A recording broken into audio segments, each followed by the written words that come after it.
What if the one person sworn to protect you became the hand that cast you into the dark?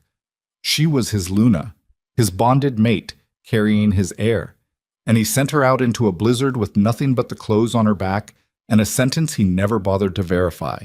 No trial, no mercy, just his word, sharp as a blade, and a door slammed on everything she ever trusted. Tonight, you're going to watch what happens when a woman the world decided to discard refuses to die quietly. Stay with me all the way through. This one's going to crack something open in your chest. And if you're already feeling it, hit that like button and drop your city in the comments. Let your people know where they're watching from. Let's begin. The wind came off the northern ridgeline like something with intent. It wasn't the soft cold of early winter, the kind that nipped at collars and made children laugh and press their faces into their mother's coats. This was the killing cold, the kind that found the gaps in fur and leather and worked itself into bone like a slow poison, patient and absolute. Seraphine had grown up hearing the old wolves call it the maw, the white nothing that swallowed the unprepared whole and left nothing behind, not even a scream. She'd always thought it was a legend for children, something to keep the young ones close to the long fire at night. She knew better now. Her boots punched through the surface crust of snow with every step, sinking knee-deep into the drift beneath, and every extraction cost her something she didn't have left to spend. The labor contractions had started 3 hours ago, or 5. She'd lost count somewhere around the second mile past the kingdom wall. They came in waves, each one a fist clenching around her entire lower body, squeezing the breath out of her lungs until all she could do was press one hand against the nearest pine trunk and grip until the bark cut into her palm. The pain grounded her. That was the sick joke of it. The pain was the only thing keeping her upright. She could feel Lucien shifting inside her. That was what she called him, though she'd never spoken the name aloud to anyone, not to the household staff, not to the attending midwife, not to Kaylor, who had stopped coming to her chambers weeks ago. Lucien.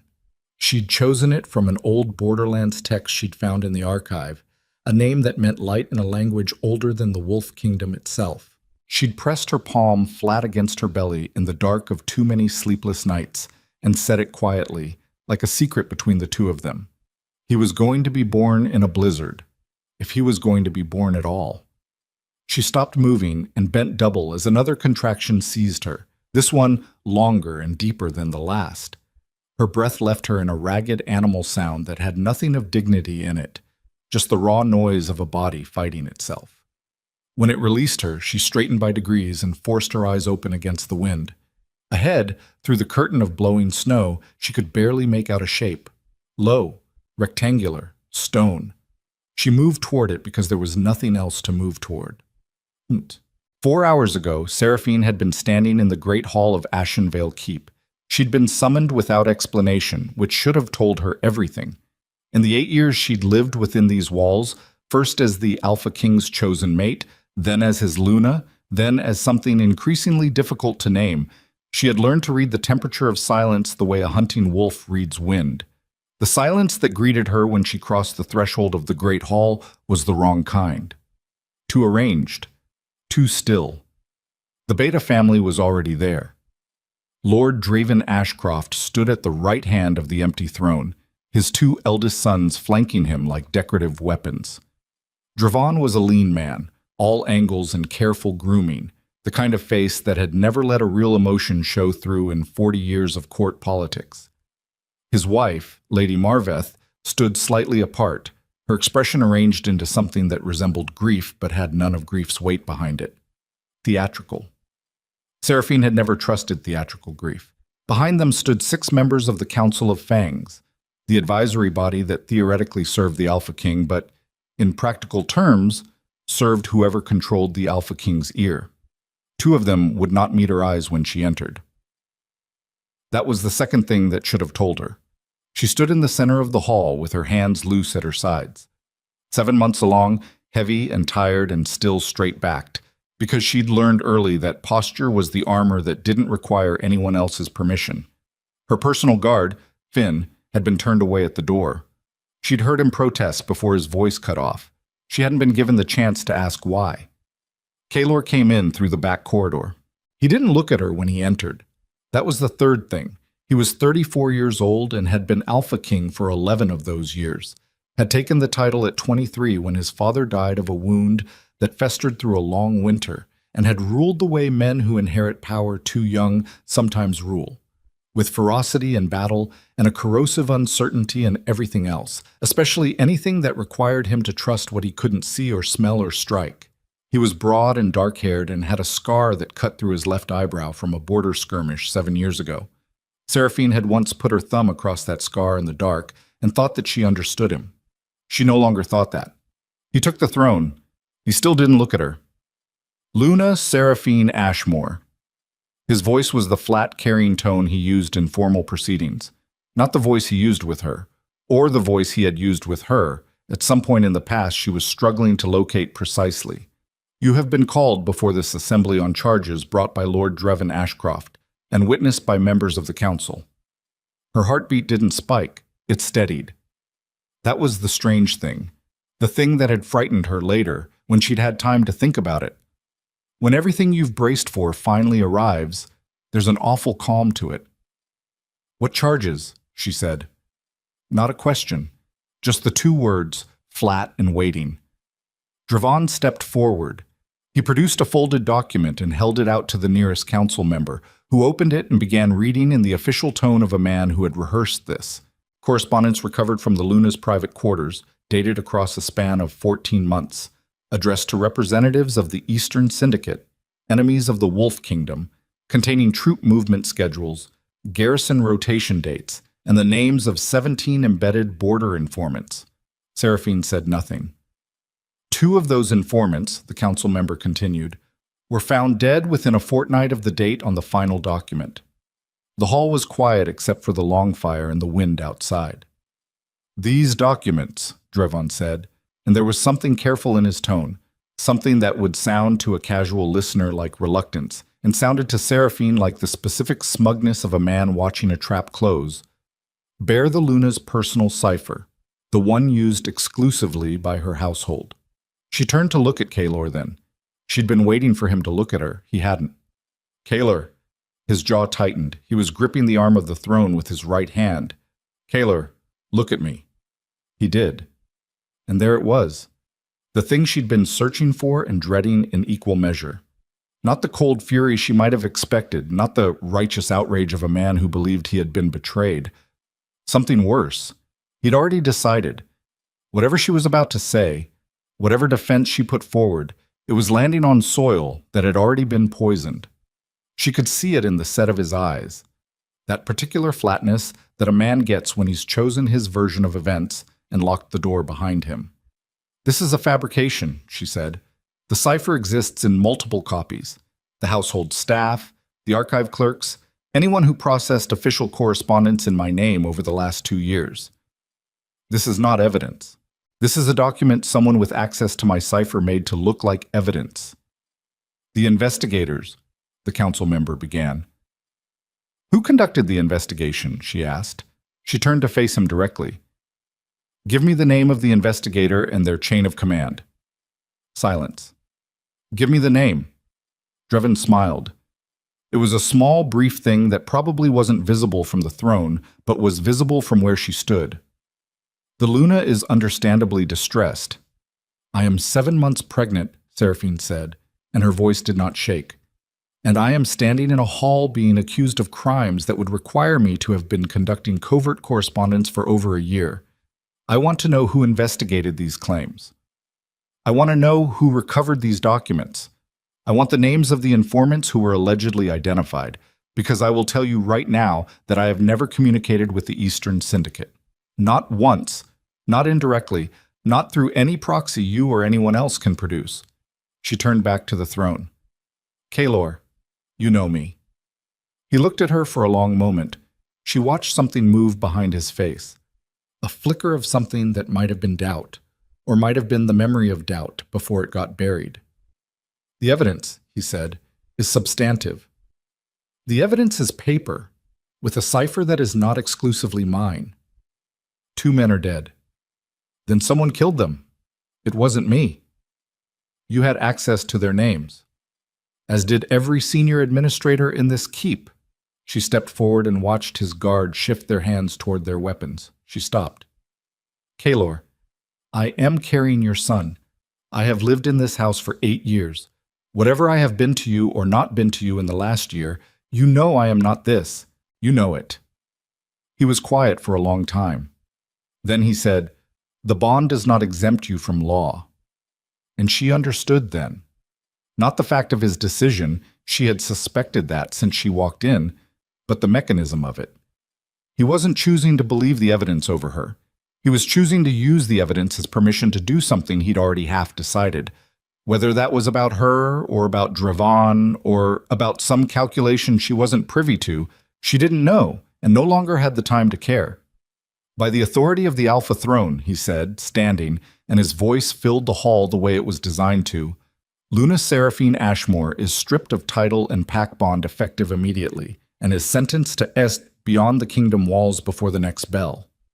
The room didn't react, which meant the room had been prepared for this. Her belongings, Dravon said solicitously, will be returned to her family in— She has no family, Kaylor said, and his voice had an edge in it that might, in another context, have sounded like guilt. Give her a cloak. They gave her a cloak. One. No boots beyond the soft house shoes she'd been wearing when she was summoned. No food, no water skin, no escort beyond the 2 gate guards who walked her to the outer wall and stopped there, because their jurisdiction ended at the ward stones. The snow was already coming down when they opened the outer gate. Not the blizzard it would become, just the early edge of it, the sky heavy and purple-gray, the wind beginning to find its purpose. She stood at the threshold and looked back. Not for Kaylor. She wasn't looking for him. She was looking for Finn, for any familiar face, any acknowledgement that she was leaving as something more than a discarded problem. The gate closed. She turned north because south was the lowland settlements where the Ashcroft family held informal authority over 3 villages, and east was the river and the ice-over crossings, and west was the patrol route that would deposit her right back to a guard post within half an hour. North was the forest and the shrine markers, and eventually, if you survived long enough, the edge of the Shadow Dominion's border territories. She walked north. Check. The first contraction hit her 40 minutes out from the wall. She had known they were coming. There had been low, steady cramping since early morning that she'd attributed to stress and the weight of the last weeks. Now it arrived in full, and she recognized it for what it was with the clarity of someone who had read every midwifery text in the archive and had, in a quieter chapter of her life, assisted at 2 births in the lowland villages as part of the Luna's traditional welfare duties. She knew exactly what was happening. She knew exactly what she needed and didn't have. She kept walking. The snow intensified around the 2nd hour. The light was gone. She was navigating by the shape of the tree line and the memory of a map she had studied years ago when she'd first come to Ashenvale.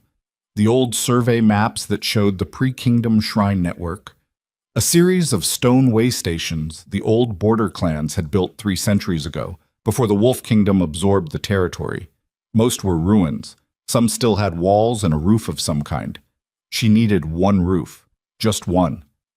The contractions were coming every 12 minutes now. She was counting them the way you count anything unbearable, 1 at a time, each one a transaction, something given in exchange for the next minute of function.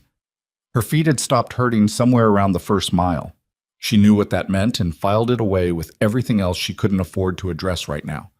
At some point, she began talking to Lucien, not out loud, just internally, the way she'd been doing for 7 months in the dark of her chambers. We're almost there. I don't know where there is, but we're almost. He shifted, or she felt him shift. The sensation had a quality of response to it that she knew was probably just physiology and chose not to care about. You're going to be furious with me when you're old enough, she thought, and I will deserve every word of it, but you're going to be old enough. I am making you that promise right now. The contraction that came at the end of the 3rd hour was different, longer, and with a pulling sensation low in her back that told her the pace of things had changed. She grabbed a tree and bit down on nothing and breathed through it in the way she'd read about.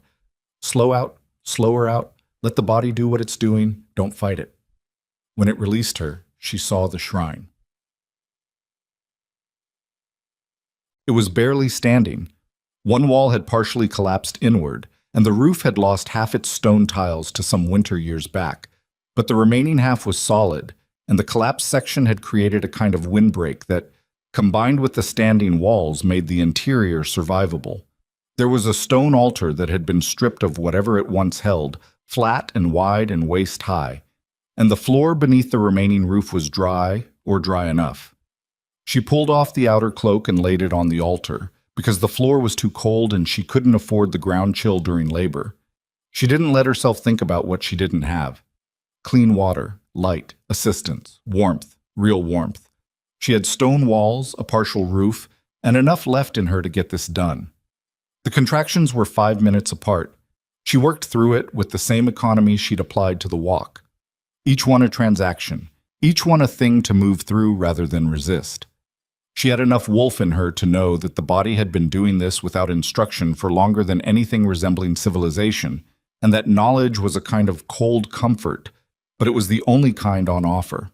At some point she realized she was crying, not from the pain specifically, from something older and more complicated than pain, the compound weight of the last 8 years and the last 4 hours and the last 20 miles of accumulated things she hadn't been allowed to put down. She let the crying happen because stopping it would cost more than it was worth, and because there was no one here to see it, which meant it was hers. Lucien came into the world just before the third bell of the night. She caught him herself, shaking, both hands still with enough function to do what needed doing. He was small and furious and loud, immediately, loudly, committedly furious, and she cleaned what she could with the inner lining of the cloak and pressed him against her chest inside her outer garment where the remaining body heat was concentrated. "There you are," she said, out loud this time. Her voice was wrecked and rough and utterly sincere. "There you are, Lucien." He quieted incrementally.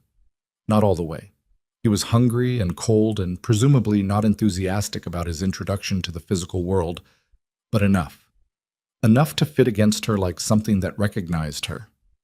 She lay back on the stone altar with him pressed to her chest and the cloak drawn over both of them, and she looked up at the partial roof and the snow falling through the gap in the broken section and the dark sky beyond. She'd survived the walk. She'd survived the birth. She had approximately 4 hours, she estimated, before the blood loss and the cold and the exhaustion compounded past what she could manage. Her legs were numb to the knee. She had nothing to eat. The temperature was still dropping. She thought, with a clarity that was almost peaceful, that she had given him the best possible start she was capable of giving him under these specific circumstances, which were not circumstances she had chosen. She thought that the name Lucien, meaning light, was either the most ironic thing she'd ever done or the most honest, and she wasn't sure it mattered anymore. She thought about Kylor and the specific shape of his face when he said the evidence is substantive, and she did not feel the rage she expected to feel. She felt something colder and more permanent than rage. The kind of understanding that doesn't leave room for illusion on the other side of it. She pulled the cloak tighter around Lucien. The cold was coming in through the broken roof, through the gaps in the stone, through her. She could feel her body narrowing its resources, retreating from her extremities, consolidating around the core, around the infant pressed to her chest. The animal intelligence of a body that had not given up yet, even when the mind was losing its grip on the math. Her eyes closed. She didn't decide to close them. They simply closed. Lucien's cry came from very far away. Or it came from right against her chest, but her chest felt very far away now. He was crying with full conviction, the way only the newly born cry, with no expectation that the world might not respond. With total certainty that his need was a loud enough fact to change reality. She tried to answer him. Her mouth moved. The cold had her. She could feel it the way you feel water rising, so incrementally, past the point where you mark each inch until you are simply in it. The last thing she was aware of was the weight of him on her chest. The last thing she thought was, "Be loud, Lucien. Be as loud as you can." And then the dark came up like a tide, and the shrine disappeared, and there was nothing. The baby screamed into the blizzard. And somewhere in the frozen dark beyond the shrine walls, close enough that the cry reached him through the howling wind, close enough that the sound stopped him mid-stride and turned his head with a snap. something enormous and ancient and deeply unwilling to be moved by anything at all, went very, very still. The cry cut through the blizzard like something with teeth. Violor Noctis had been walking the northern border for 3 hours, not patrolling, not in any official capacity, simply walking, the way he sometimes did when the weight of the Shadow Dominion's administration accumulated past what 4 walls in a throne room could contain. He was not a man who slept easily. He had not been a man who slept easily for a long time, and he'd learned to do something useful with the hours the dark returned to him empty. The sound stopped him mid-stride. His first instinct was the instinct of a man who had ruled a dangerous territory for 15 years, which was to assume the worst interpretation of any unexpected stimulus and respond accordingly. A cry in a blizzard on the border of the Wolf Kingdom at this hour, with this weather, was not a thing that arrived without intention.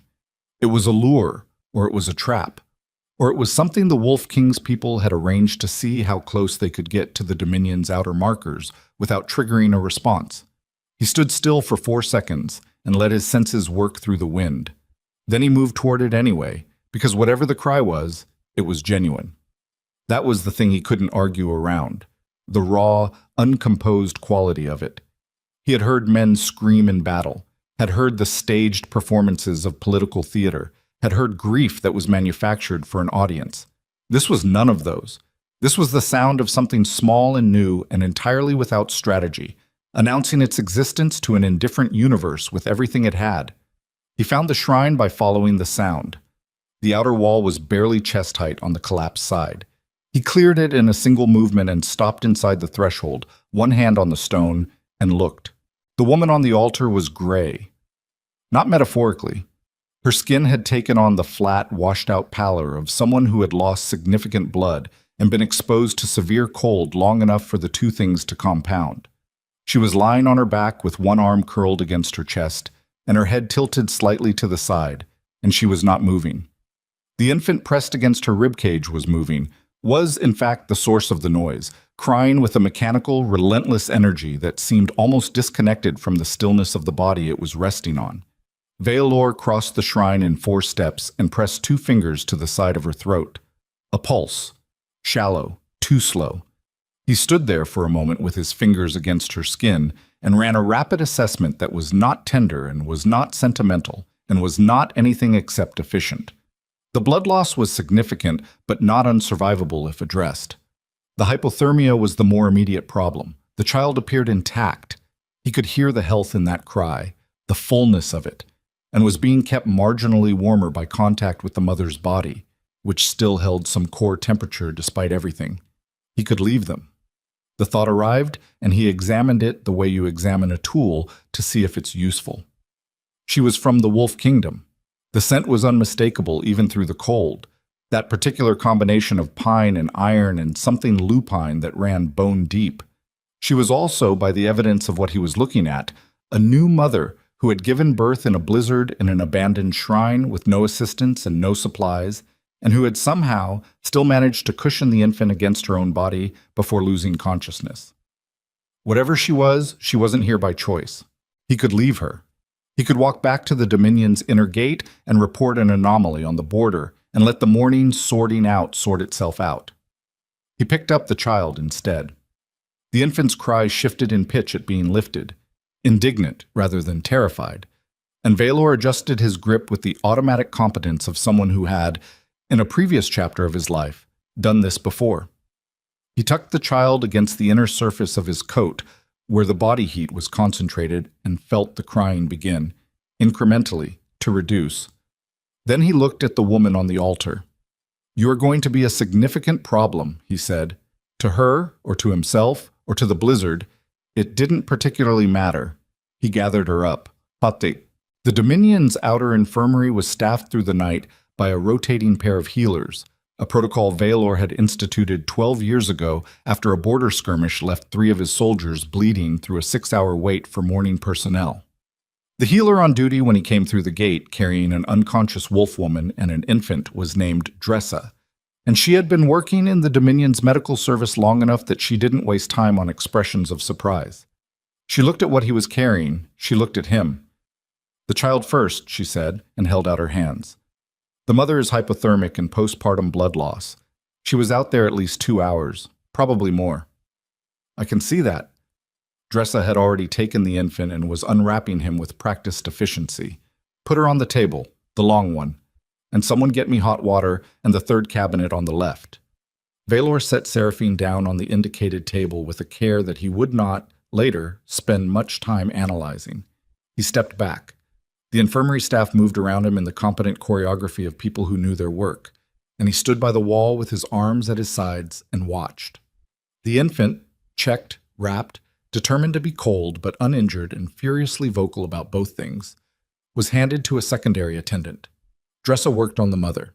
There was a period of time that had a particular quality to it, a suspended, metered quality that Valor recognized from field medicine, where you simply waited for the body's verdict and did not attach yourself to the outcome before it arrived. He was not attached to the outcome. He noted this to himself and found it neither convincing nor unconvincing, simply a fact about the present moment. After 40 minutes, Dressa straightened and pulled off her gloves. "She'll keep," she said. "The blood loss was serious. The cold did more damage to her extremities than the rest of her.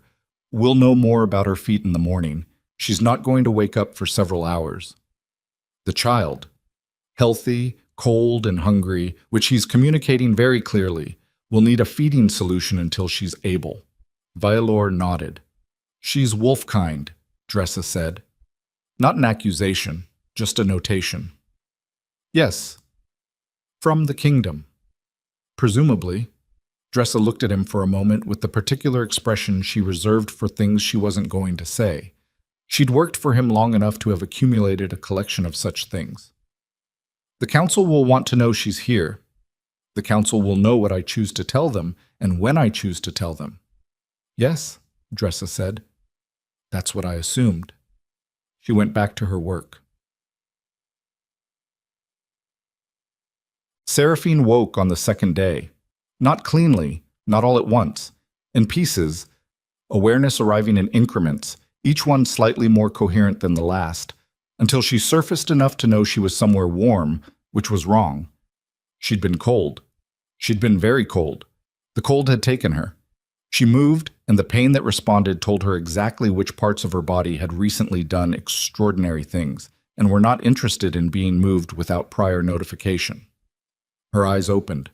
Stone ceiling, warm light from somewhere to her left.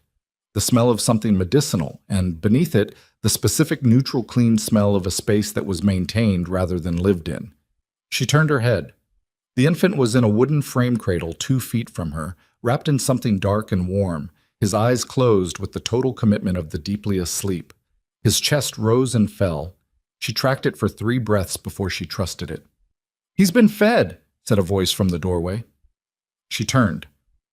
The man in the doorway was not what she'd expected. She wasn't sure what she'd expected because she hadn't expected anything. She'd expected to be dead. He was tall, dark-haired, dressed in the unornamented black that she'd heard described as the Dominion's standard court dress, though she'd never seen it in person.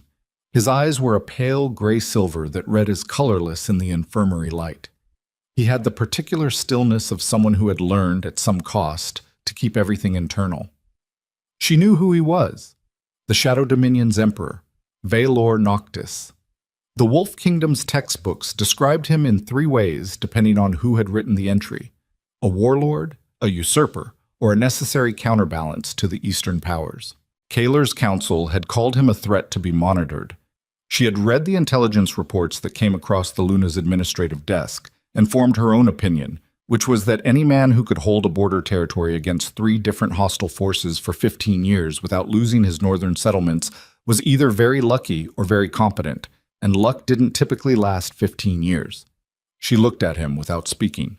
He looked at her the same way. "You pulled us out," she said finally. "Yes." "Why?" It wasn't a grateful question. It wasn't an ungrateful one either. It was a woman who had recently made a comprehensive accounting of everything she thought she knew about the world and found most of it wanting, and who was not currently in the business of assuming anything. Valor moved from the doorway to the chair beside the cradle and sat in it with the economy of a man who did not arrange himself for other people's comfort. "The child was loud," he said. It seemed wasteful. She looked at him. That's the actual answer, he said. I don't have a more diplomatic one available. I'm not looking for diplomatic. She pushed herself up onto her elbows, which was an experience she would not recommend, and got herself into a sitting position through the application of pure functional stubbornness. Where are we? The Dominion's outer infirmary, northern sector. How long? 2 days. She absorbed this. 2 days. She looked at Lucian, at the rise and fall of his chest, at the dark wrappings someone had put him in. Someone had fed him. Someone had kept him warm.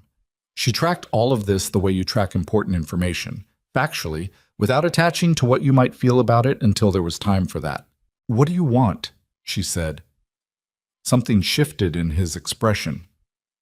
Not soften, shifted, the way a chess piece moves to a different square without changing what it is. Why does it have to be something I want? Because nothing is free, especially not across a border, especially not from an emperor. She met his eyes. I'm not ungrateful. I'm oriented. He was quiet for a moment, then, nothing. Right now. You're in no condition to transact anything, and I'm not interested in the kind of arrangement that requires me to negotiate with someone who was hypothermic 48 hours ago. But later we'll see what the situation is. She nodded once. That was a fair answer. More honest than most people would have bothered with. She looked at Lucian again. What did you feed him? Dressa, the healer, sourced wet nurse arrangements in the settlement. He's had no difficulties. She reached out and put her hand on the edge of the cradle. Not picking him up, just the contact, the confirmation. Seraphine, she said. My name. He looked at her. I know who you are. She looked back at him. Then you know who sent me out there. Yes. And you pulled us out anyway. You seemed worth the complication. She held his eyes for 3 more seconds. Then she looked away, back at Lucian, and something in her face did something that she didn't have the resources to control right now and didn't try to. He has his father's hands, she said, very quietly. And then harder. I'll figure out how not to care about that. Valor said nothing, which was, she registered distantly, the right response. She was on her feet within the week, which Dressa communicated was both medically inadvisable and entirely predictable. Wolf-kind, Dressa said, not unkindly, always think the body is an argument they can win. The body is the only argument that matters, Seraphine said, taking another careful step along the corridor. Her feet were mostly recovered. 2 toes on the left foot had some lasting numbness that might or might not resolve, which she filed in the category of things she could not afford to dwell on. Everything else is just position. Dressa handed her a walking staff that Seraphine did not use as a walking staff, but which made the healer feel better. The Emperor has asked whether you're well enough to speak with him. I've been well enough since yesterday. I told him the day after tomorrow. Seraphine glanced at her. You needed 2 more days, Dressa said, without apology, to not be at a disadvantage in that room. Seraphine was quiet for a moment. Then, thank you. Don't thank me. I work for him. I just also work for the patient. The room Valor used for meetings that weren't formal enough for the council chamber and weren't informal enough for his private study was sparsely furnished in the way that communicated wealth through absence rather than accumulation. 1 table, 2 chairs, a window that looked north onto the border forest, which was still heavy with snow. He was already there when she entered. He didn't stand. She didn't expect him to, and she didn't want him to. She needed the interaction conducted on level terms, and ceremony in either direction disrupted that. She sat across from him and put her hands flat on the table. You've been making inquiries, he said. You've been letting me. The staff talk. I don't restrict it. He leaned back slightly in the chair. You wanted to know what I know about the charges against you. I wanted to know what you know, full stop. The charges are fabricated, that part I'm clear on. What I want to know is why. He studied her for a moment, not with the measuring quality of a man deciding whether to trust someone, something further along the decision chain than that. as if the decision had been reached and what he was currently doing was determining the most efficient delivery. The Ashcroft family, he said, has been positioning for 18 months, possibly longer.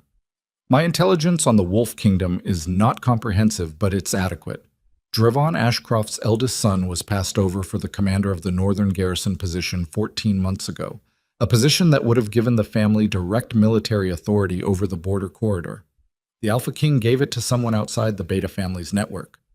Drevon began consolidating council relationships within 6 weeks of that decision. Seraphine said nothing. She was listening with her whole body, not just processing the content, but tracking the delivery for what it told her about what he was choosing to share and what he wasn't. The informants, she said, the 2 who were killed, were not your informants. They were Drevon's. They were used to verify the planted correspondence, and then they were removed because live witnesses are liabilities. The room was quiet. She felt the information land in her chest with a specific weight, not the weight of surprise, because she had known. She had known in the Great Hall. She had known from the moment Drevon smiled. But the weight of confirmation, the particular heaviness of a thing you suspected being true that now takes up permanent residence. He needed Kaylor to act immediately, she said, before I could produce a defense. Yes, which means he also needed the Alpha King to be. Baylor paused, selecting his word. Primed, Seraphine said. Kaylor was already... She stopped, restarted. There have been strains, for some time, between us. Drevon would have known how to use them. That's the part I don't have full intelligence on. The interior dynamics of the relationship. No. She looked at the window. The snow was still coming down in the tree line, slower now, dispersing from blizzard to weather. You wouldn't. She sat with it for a moment. Vaelor didn't push, which she was noting as a consistent characteristic and not yet deciding what to do with. The kingdom, she said, is destabilizing. The Northern Garrison Command has transferred twice in 4 months. 3 of the border villages in the eastern corridor have stopped sending tax remittance, which either means they can't or they won't, and either interpretation is a problem. 2 council members who were not aligned with the Ashcroft faction have been removed from their positions on administrative grounds in the last 6 weeks. Administrative grounds. As you say. She turned back from the window. You've been watching this happen. The Shadow Dominion, Vaelor said, and there was something in his voice that was not defensive but was precise, has watched the Wolf Kingdom's internal politics with the attention appropriate to a neighbor who shares 400 miles of border with it. When that neighbor's internal structure destabilizes, it creates pressure on the border. It creates refugee movement. It creates the possibility of a power vacuum that less restrained parties than myself might be interested in filling. Less restrained than yourself, she repeated. I have interests in stability, not in territory expansion. The distinction matters. She looked at him. Why are you telling me this? Because you asked. I asked what you know. I didn't ask for your strategic reasoning. He held her eyes. No, you didn't. The silence between them was not comfortable exactly, but it was honest, which was a quality she had started to value above comfort some time ago. She leaned forward slightly. What do you want from this situation, she said, from us being here? The actual answer, not the... She tilted her head toward where she'd come from, indicating the infirmary, the 2-day interval, all of it. Vaelor was quiet long enough that she started calibrating whether the silence meant he was deciding whether to answer or deciding how. The Wolf Kingdom collapsing into Ashcroft's hands is bad for the Dominion, he said. A corrupt Beta family with military control of a border kingdom creates exactly the kind of instability that invites external opportunists. There are 3 Eastern powers who have been watching that border for a decade, waiting for exactly this kind of fracture. So you need the kingdom stable. I need the border stable. The kingdom is part of that problem. And I'm what? A convenient lever? Something moved in his expression. Not quite irritation. More like the face of a man correcting an imprecise reading. You're the legitimate Luna of the Wolf Kingdom, the mother of the Alpha King's heir, and you were thrown into a blizzard on the night you gave birth on the testimony of the family currently dismantling the governance structure. You're not a lever. You're a fact. What someone does with that fact depends on what they're building. She sat back. And what are you building? She said. He looked at her for a long moment. Right now, he said, I'm keeping you alive long enough to ask that question yourself. She held his gaze. It required something, holding his gaze. Not the polished authority of a court emperor, but the specific gravity of someone who had looked at very dark things for a long time and learned to be still in front of them. I need resources, she said, information access, time, and I need Lucien safe while I determine what I'm going to do and how. Those things are available. In exchange for what? Nothing that requires a contract tonight. Everything requires a contract. Then we'll write one when we both know what we're negotiating. He stood, not dismissively, but with a finality that indicated the session had reached its natural boundary. Your quarters are in the West Corridor. Dressa has left a schedule for Lucian's feeding until your supply establishes. There is a library in the second floor East Wing with complete access. My staff have been told to treat you as a resident, not a guest. She stood as well. There's a difference? A guest leaves. A resident has standing. She looked at him. You're assuming I'll stay. I'm assuming, he said, that you're too intelligent to go anywhere before you know what you're walking into. She picked up what he hadn't said as clearly as what he had. She moved toward the door, then stopped. The evidence your intelligence has on the Ashcroft family, she said, without turning around. The chain of command on the forged documents. The connection between the informant's deaths and Dreven's operation. Yes. Is it sufficient? A pause. To do what? She turned then and looked at him across the room with an expression that had moved past the careful neutrality she'd been maintaining and settled into something harder and more specific. To take him apart, she said, publicly, permanently, at a venue where Kaelor cannot look away and the council cannot contain the fallout. Valor was quiet. Is it sufficient for that? She said. He held her eyes. Not yet, he said, but it will be. She turned back to the door. Her hand found the frame. Then we have work to do, she said, and walked out. Behind her, in the sparse room with its northern window and its snow-heavy tree line, Vailor Noctis stood still for a moment with the particular expression of a man who has been running political calculations for 15 years and has just encountered a variable that changes the shape of the equation. He did not smile. He did not do most of the things that a less disciplined man would have done. He walked to the window and looked north, toward the Wolf Kingdom's border, where a corrupt family was tightening its grip on a throne that didn't belong to it, and a kingdom was fracturing along lines that someone had very deliberately scored into it. The child in the West Corridor had his mother's jaw. He'd noticed that. The set of it, even at this age, was not soft. He turned from the window. There was a great deal of work to do, and a specific window of time before the Ashcroft family consolidated enough control that any outside leverage became insufficient. He was already calculating. Chacham. What neither of them knew, what neither could have known on that second-day evening in the sparse meeting room while the snow came down on the northern forest, was that Dreven Ashcroft had already sent 2 men to the border. Not to find her. He'd assumed the blizzard had handled that. To verify. The 2 men crossed the outer border marker in civilian clothes on the 4th day after Seraphine's exile.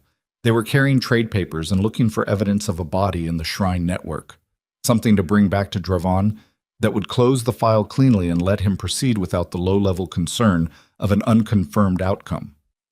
They found the shrine. They found the blood on the altar stone. They found the infant's cord, which Seraphine had not had the resources to remove before losing consciousness. They found no body.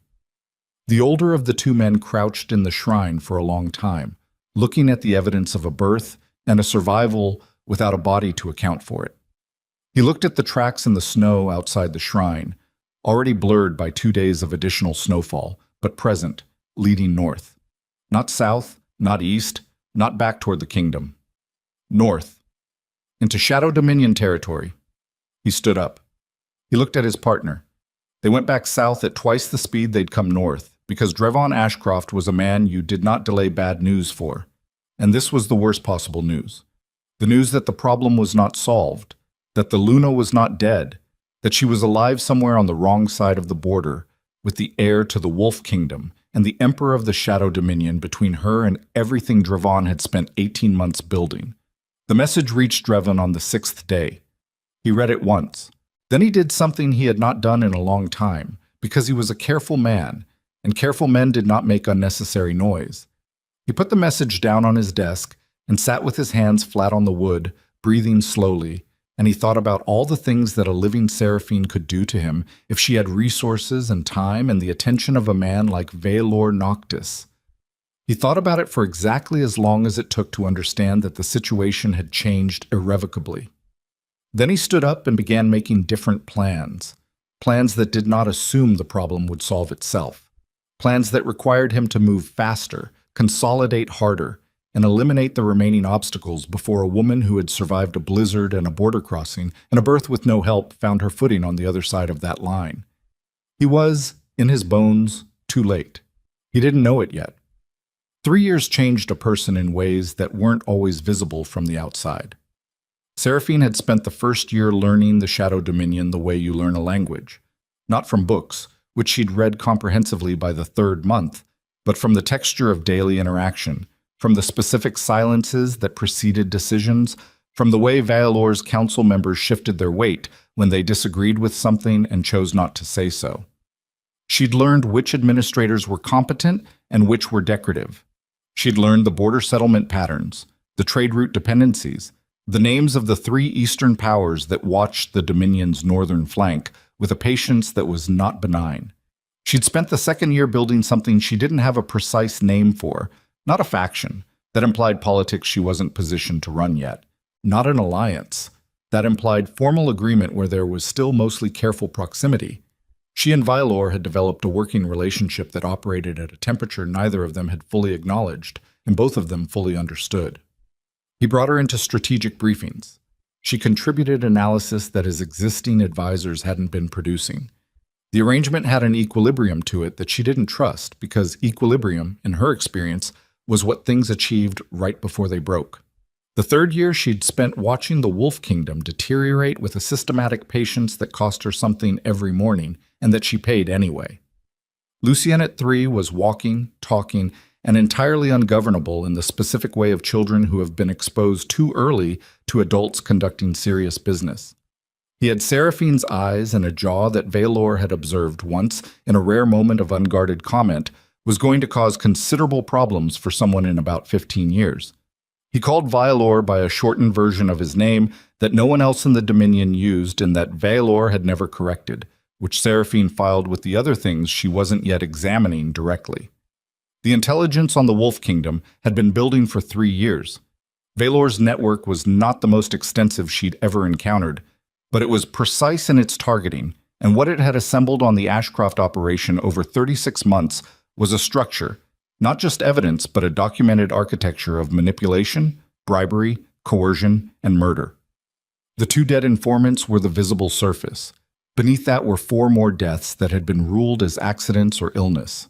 Beneath that were 12 council members whose positions had been bought or coerced. Beneath that was a financial pipeline running from the Ashcroft holdings to 3 external interests who were waiting for the kingdom's military command to fully consolidate before they made their approach.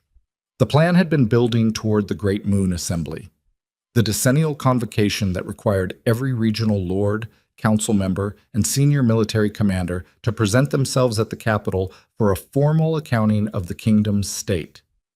It was the one occasion where the full governing body of the Wolf Kingdom assembled in one room and could not easily disperse, and it was 3 months away. Seraphine had spent 6 weeks working on the evidence presentation with Valor's chief intelligence officer, a spare, methodical man named Corin, who communicated almost exclusively in written summaries and had the rare gift of building a case that left no interpretive exits. The plan was solid. She believed it was solid. She had checked it the way you check something you need to trust, from every angle, looking for the place it would give and finding none. That was, she understood later, the specific blindness of someone who is watching the horizon for the threat they know is coming and therefore cannot see the one that is already inside the room. Corin came to her study on a morning that was ordinary in every surface respect and put a single document on the desk in front of her. She looked at it. She looked at him. His face was doing something that Corin's face almost never did, which was to communicate something before he spoke. The something it was communicating was not good. She picked up the document. It was a communication log, decoded in the format the intelligence office used, with source annotations in the margin. She read the first paragraph and felt something very cold and very specific move through the center of her chest. She read it again. Then she set it down with the careful deliberateness of someone who is not going to allow their hands to do anything that reveals what is happening inside them. When, she said, the original communication was 14 days ago. We intercepted the response copy yesterday. The decoding took through the night. She looked at the document again without picking it up. The communication was between Drevon Ashcroft and a contact in the Shadow Dominion's outer administration. Not Valor's inner circle, not anyone with access to the intelligence operation, but a mid-level logistics coordinator who managed the supply routing for the northern settlements. Someone with exactly enough access to be useful without being watched closely. The content was a negotiation. Drevon, who had spent 3 years aware that Seraphine was alive on the other side of the border and building toward something, had found a different vector. He wasn't trying to reach her. He wasn't trying to suppress the evidence. He was offering the logistics coordinator a specific sum, payable in Eastern currency through 3 intermediary accounts, in exchange for a single piece of information. The date and location of the assembly presentation, not the evidence itself. Not Seraphine's whereabouts. Not Lucian's location, just the date and location of when they planned to move, which meant he wasn't trying to stop the presentation. He was trying to know when it was coming so he could move first. She stood up. Where's Valor? The council chamber, morning session. She walked out without her notes, without the 6 weeks of organized documentation, without anything except the decoded communication in her hand. She went through the council chamber door without announcing herself, which was not the protocol and which she had never done before in 3 years of operating carefully within the Dominion structures. Valor looked up from the table where 6 council members sat with their morning briefs. His expression did the thing it did when something unexpected required immediate recalibration, a fractional stillness, a reset. We need the room, she said. The council members looked at each other. They looked at Valor. He said, out. And they went.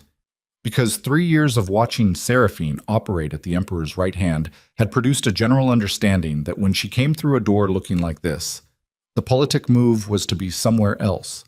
The door closed. She put the document on the table. He read it.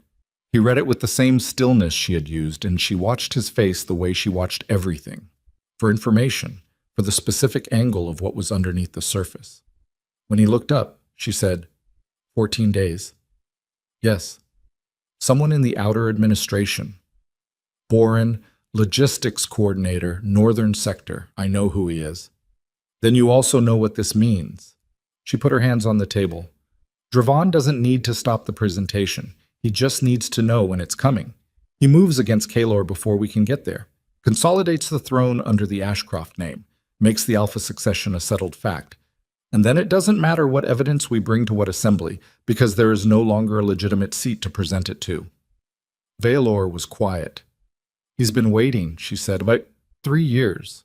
He's been letting us build the case while he built his own position, because he knew that eventually we would move, and if he knew when. He controls the variable. Valor set the document down. Yes, I see it. When did Boren last transmit? The response was 14 days ago. We don't know if he sent anything since. She straightened. If he has, Drevon already knows we're 3 months out from the assembly.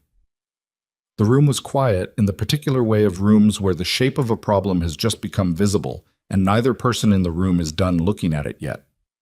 We moved the timeline, she said. Valor looked at her. We can't wait for the assembly. If Drevon knows when we're coming, the assembly becomes a trap, not a stage. We move the presentation forward, we find a different venue with a different audience, and we hit before he can consolidate. The assembly is the only occasion where the full council and the regional lords are obligated to be present. Any other venue? Any other venue is a choice. People who choose to be there are people who've already decided something. She shook her head. We need the ones who haven't decided yet. The lords who are sitting in their regional seats watching the Ashcroft consolidation and not liking it but not knowing which direction to fall. Those are the people the assembly was going to give us. Without it, we have less leverage on the undecided.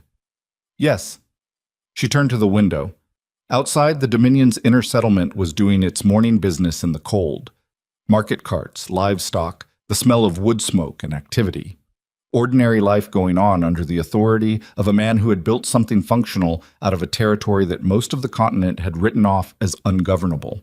She thought about the 6 weeks of evidence work, the careful architecture of it, the way she and Corin had structured the presentation to be irrefutable, not just in its facts but in its sequence.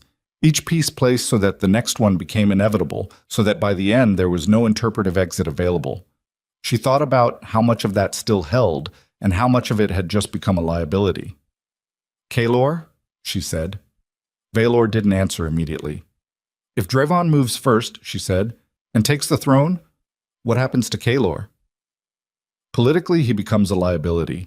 A deposed alpha with a surviving heir on the other side of the border is an ongoing destabilization risk for whoever holds the throne. She turned from the window. Say it plainly. Drevon will have him killed, Vaelor said. Not gently, just accurately. She held that for 3 seconds. She had spent 3 years deciding how she felt about Kaelor Draven. The answer she had arrived at was not clean, which she had made a degree of peace with. He had been arrogant, negligent, and catastrophically wrong in a way that had put her and her son in a blizzard. He had also been, for a period of time, a person she had known in the specific way you know someone you share a life with, and the knowledge did not disappear because the relationship had ended in catastrophe. What she felt about him now was not love, and was not forgiveness, and was also not the clean, simple hatred that would have been easier. It was something more inconvenient, something that cared whether he lived or died without that caring meaning what it used to mean. We can't wait, she said. We move in 6 weeks instead of 3 months. We find a venue that gives us enough of the undecided lords to make the public exposure stick. And we do it before Drevon knows we've changed the plan. Boren. Yes, Boren is the problem. If we remove Boren, Drevon knows his channel is blown and accelerates. If we don't, Drevon may already know more than the document shows. She looked at the decoded communication on the table. We need to know what else he's sent.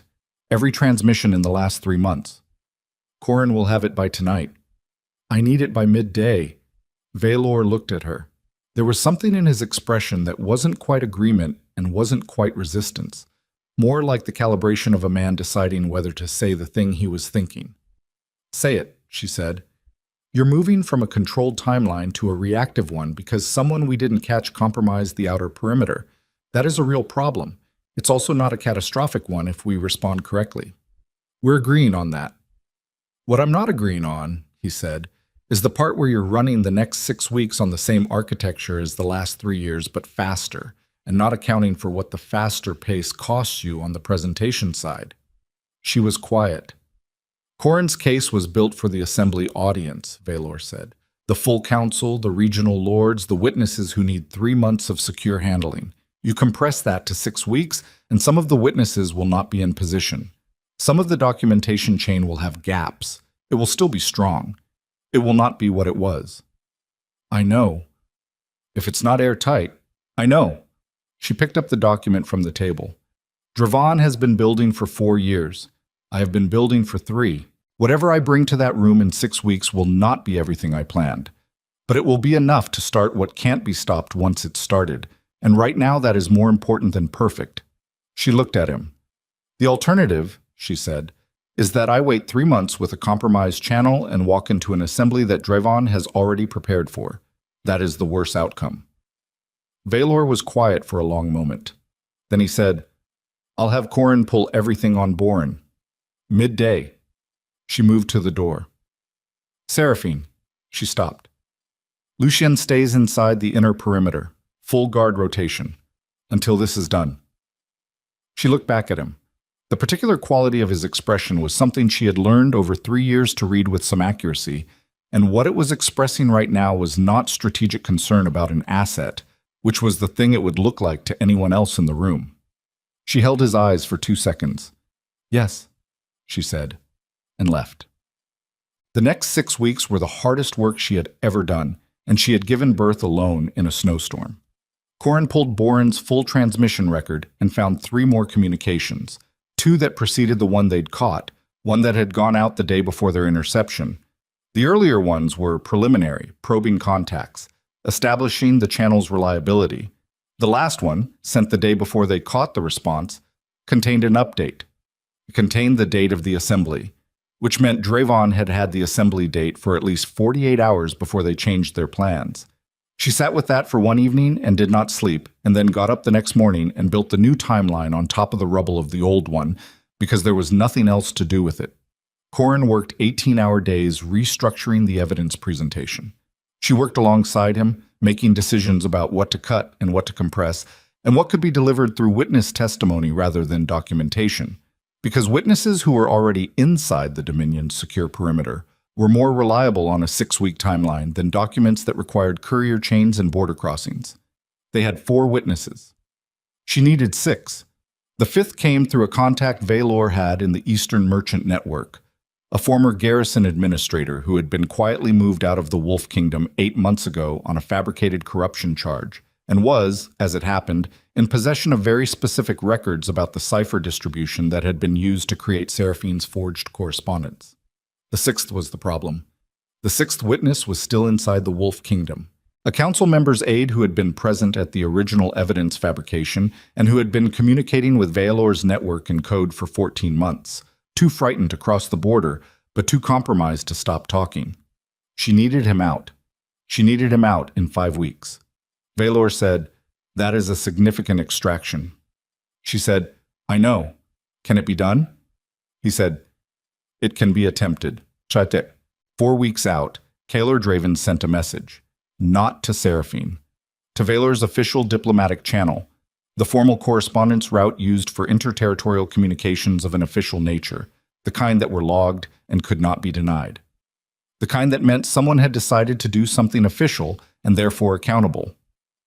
Valor brought it to her without ceremony and set it on the desk and stood back. She read it. It was written in the formal register of Alpha Royal Correspondence, which meant it was stripped of almost everything personal and communicated through the specific word choices available within the formal structure. She had to read between those choices the way you read a language through its silences. He knew she was alive. He'd known for some time, the letter implied, or knew that she'd survived, if not precisely where. He was not, the formal register made carefully clear, writing to demand her return or to contest her presence in the Dominion's territory. He was writing to request, and the word request sat in the middle of the formal language like a stone in still water. A channel of communication. Not negotiation. Not reparation. A channel. She set the letter down. The thing about knowing someone for 8 years, she thought, was that you could read them in formal correspondence the way you could read anyone else only in person. The letter was an Alpha King asking for something with his pride still on, because that was the only way he knew how to ask for things. And underneath the formal register, it was also a man who had spent 3 years with a specific species of knowledge that had no comfortable home in him, and had finally decided to do something about it. She thought about what Valor had said. Drayvon will have him killed. She picked up a pen. She wrote 3 sentences in the same formal register, in the official communication style, and she chose her words with the precision she'd learned in 3 years of watching how language was used as a tool in rooms where everything mattered. The sentences said, in the diplomatic shorthand of the formal register, "I am not ready to speak with you. When I have done what I came to do, there may be an occasion for something.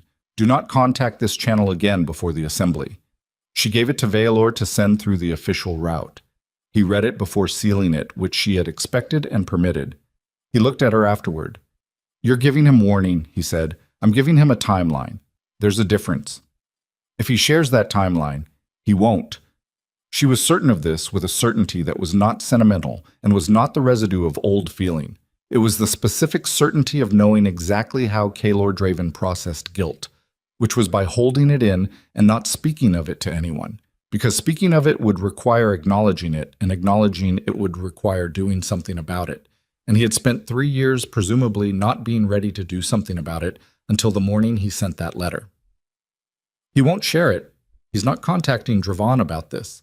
Whatever is happening in that court, he is not... She stopped. He's not that far gone. Baylor sealed the letter. He had, over 3 years, learned when she was certain about something, and when she was choosing to be certain about something because it was the only version she could work with. He knew which this was. He didn't say so. The sixth witness crossed the border 17 days before the revised venue date. He arrived looking like a man who had spent 3 weeks hiding in merchant caravans and making himself smaller than his natural size, which was already not large. His name was Austin. He was 31 years old and had spent 6 years as aide to a council member who had died of a suspicious illness 8 months ago, and his evidence was the most specific and damaging single piece they had. A first-person account of the meeting at which the forged correspondence had been planned, including the names of every person in the room. He sat across from Seraphine in the Dominion's inner secure room, and she interviewed him for 4 hours, and by the end of it she understood exactly what she had and what it would do to a room when it was delivered. Corin afterwards said, with the flat understatement characteristic of everything he said, "That changes the presentation." "Yes," she said. "That gives us something we didn't have. It gives us Dravon in his own room planning a murder." She stacked the transcript pages. "That's not evidence of a power grab. That's a capital crime. In front of witnesses. Named witnesses who are now alive and outside his reach." She sat back in her chair and looked at the ceiling for a moment. 3 years. 6 weeks of compression. 1 compromised channel, 1 extraction, 1 letter to Kaylor that she was not going to second-guess right now. And now this. A man who had been in the room where her life was planned as a casualty of someone else's ambition, sitting across from her and giving her the exact words that had been spoken. She thought about the first day in the infirmary, the altar stone, the cold. She thought about Lucian, who was 3 years old and had never been inside the Wolf Kingdom and who called the Shadow Dominion's emperor by a nickname. She thought about what it would mean to walk into a room in 2 weeks and say the things that needed to be said in front of the people who needed to hear them. She thought about Dravon Ashcroft reading a message that said there was no body in the shrine and going very still. She picked up Corin's revised presentation outline. "We have everything we came to do," she said. Corin looked at her. "Now we do it," she said. 10 days before the presentation, Violor found her in the library at a late hour that she had developed the habit of using for the thinking that didn't fit neatly into the working day. He sat in the chair across the table, not the tactical chair, not the counsel position, just the chair. He looked at the documents spread on the table and did not immediately speak. She said, without looking up from the page she was reviewing, "Say what you came to say." He was quiet for a moment, then, "Dravon has moved 2 companies of his personal guard to the capital. The intelligence came in this afternoon." She set down the page. "He's not waiting for the assembly," Valor said. "He's moving to consolidate the throne room itself. Preposition his people inside the keep before any public event forces his hand." She looked at the documents on the table, the careful structure of everything they'd built. Timeline. If he's moving the guard companies now, he's looking at a formal power transfer within 8 to 10 days. 8 to 10 days. Their presentation was in 10. She felt the specific quality of that particular timing. Not coincidental, not random. Dravon had gotten something. Not their new date. She and Corin had held that inside a 2-person perimeter with Valor as the only additional knowledge. But something. A read on the acceleration. An indication from somewhere that the Dominion's operation was moving, or he was simply making his move because 3 years was long enough to wait and the risk of holding had grown past the risk of acting. She stood up.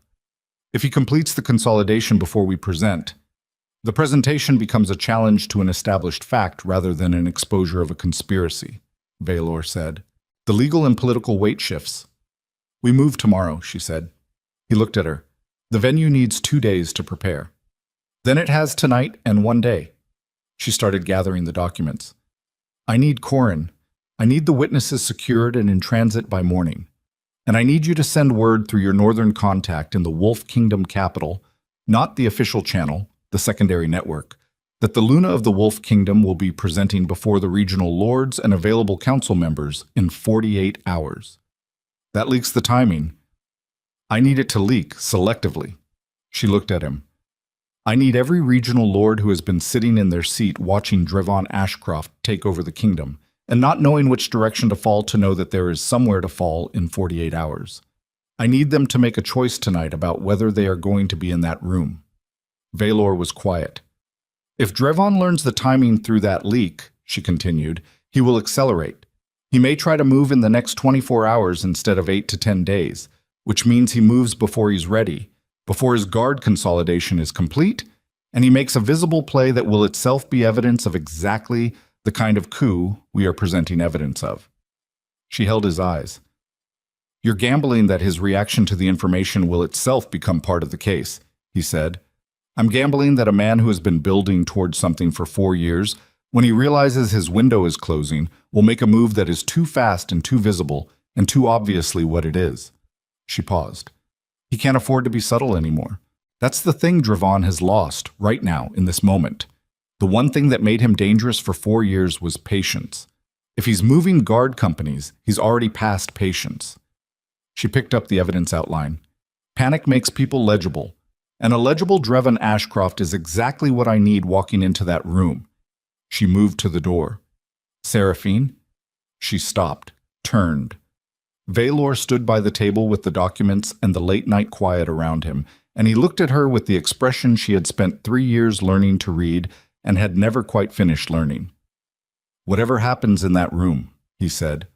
She waited. Lucien doesn't go back, he said. Whatever the outcome, whatever arrangements are made, he stays in the Dominion. It was not a demand, it was not a condition. It was a man saying a true thing in the plainest language available to him, and she knew the difference. She looked at him for a long moment. We'll talk about Lucien after, she said, when we know what there is to talk about. She walked out into the corridor with 48 hours and everything she'd built and one remaining chance to make it matter. Behind her, in the library with its late light and its spread of 3 years' work, Violor Noctis stood still for a moment. Then he began making the arrangements for tomorrow. And in the Wolf Kingdom's capital, 10 days' ride north, Drevon Ashcroft received a piece of information through a channel he trusted and went very still in the way of a man who has just been told that the thing he feared most is arriving sooner than he calculated and is coming through a door he did not think was open. He had 48 hours. He had never in his life been less certain of what to do with 48 hours. He picked up his pen. He began writing orders that would, by morning, have committed him to a path he could not walk back from, and in doing so, without knowing it, became exactly the evidence that Seraphine needed him to become. The convoy left the Shadow Dominion's inner gate before dawn. No banners, no formal escort beyond 8 of Valor's personal guard in civilian travel clothes, experienced enough to look like merchants and move like soldiers when it mattered. Seraphine rode in the second carriage with Corin and the evidence archive, and she did not sleep, and she did not pretend that she was going to. The venue was a borderland assembly hall, technically neutral territory, one of 4 such structures that had been built 3 generations ago to facilitate interterritorial trade disputes. It had no allegiance to any crown. It had seating for 200. It had, as of 6 hours ago, according to Valor's northern contact, 31 regional lords and 14 council members, either already in transit toward it or confirmed arriving by midday. 31 lords, 14 council members, plus whatever remained of the Wolf Kingdom's senior military command, who still operated outside Drevon's direct authority. It was not the assembly. It was not the full governing body. But it was enough. Seraphine had run the numbers across 3 sleepless nights and kept arriving at the same conclusion. It was enough to make what happened in that room a fact of record that could not be quietly suppressed. Enough witnesses that Drevon's options for containment became catastrophically expensive. Enough surviving institutional authority that what emerged from the room would have the weight of legitimate proceeding rather than a dissident's accusation. If they got there. Violor rode beside the carriage on horseback, which was not what she'd expected. She'd expected him to manage from the Dominion to keep his visible involvement at a level of plausible diplomatic distance.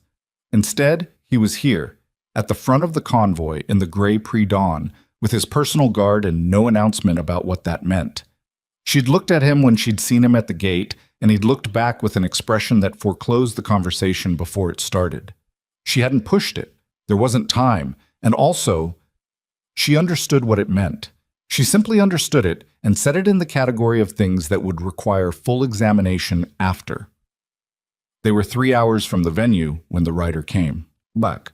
He came from the north, hard and fast, cutting across the road from a tree line that shouldn't have had anyone in it. Valor's outriders had him stopped and identified before he reached the carriages, but he was carrying Valor's own secondary network cipher on a document that authenticated him as a northern contact, and he was passed through within 2 minutes.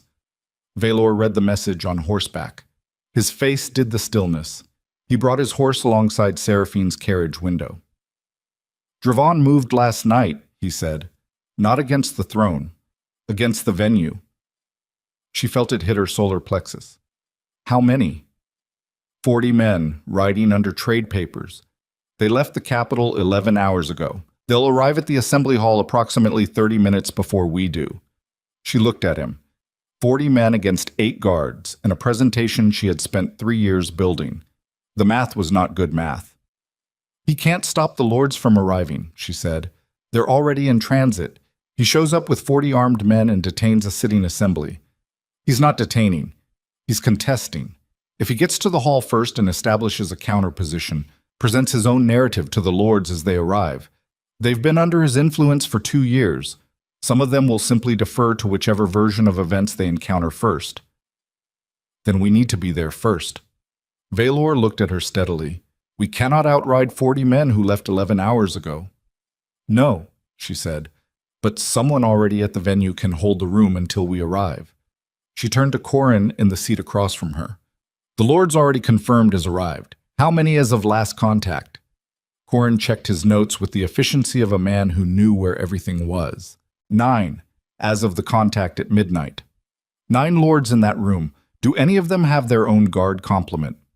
Lord Fenwick of the Southern Reaches typically travels with 12 personal guard. Lord Marin of the Eastern Corridor, 8. 20 guards between 2 lords. In a room that Drevin was riding toward with 40 men under trade papers. Not insurmountable odds for holding a hall against men who couldn't afford to make a visible massacre of a sitting assembly without destroying the very political position they were riding to protect. She looked at Valor. Can you get a message to Fenwick ahead of us? I have a rider who can push it. 40 minutes ahead. Do it. Tell him what's coming, and tell him to hold the doors on any armed contingent that isn't traveling under a legitimate lord's authority.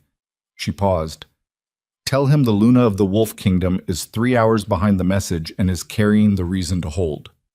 Valor held her eyes for 2 seconds. Then he turned his horse and gave the order. She sat back in the carriage and looked at the road ahead through the gray morning light. 3 hours. Dravon's 40 men, 30 minutes ahead of her.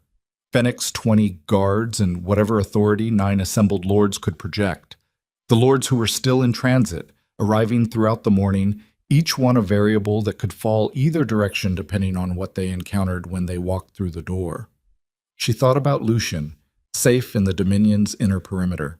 She thought about the specific weight of his head on her shoulder the morning they'd left, the way he'd held on longer than usual, which probably meant he didn't understand what was happening but understood its scale.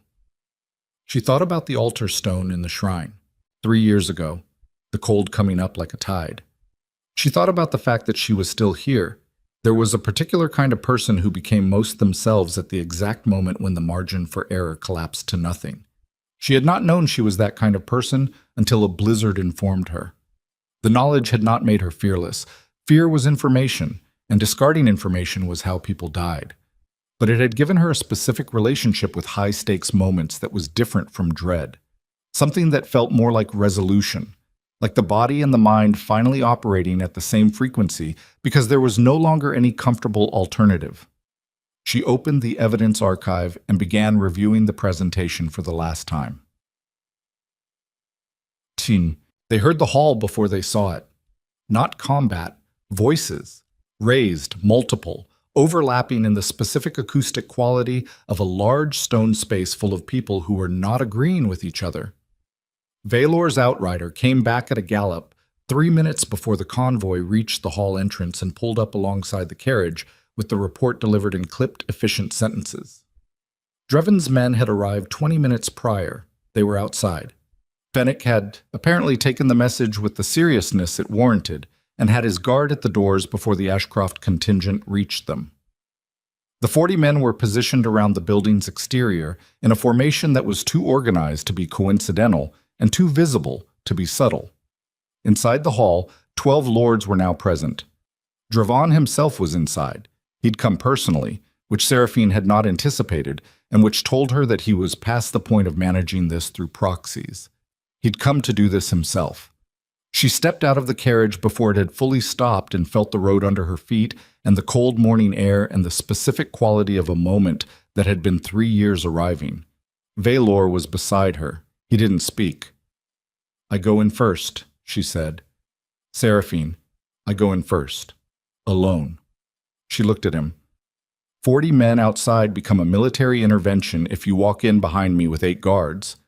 I walk in alone and I'm a woman presenting evidence before a legitimate assembly. Those are 2 entirely different rooms. He looked at her for a long moment with an expression that was not happy and was not going to say so. "Corin follows in 5 minutes with the archive," she said. "You come in after Corin. By that point, either the room has decided which direction it's falling, or there's nothing your guards can do about it anyway." She straightened her coat. She looked at the hall entrance. Heavy doors, Fennec's guard at the frame, the sound of voices still carrying through the stone. "Whatever happens," she said, not looking at him. "Don't," he said, flat, direct. She looked at him then. "Don't whatever happens me," he said. "Walk in there and do what you came to do." She held his eyes for 2 seconds. Then she walked toward the doors. Mesum. The hall had the proportions of a room designed for disputes.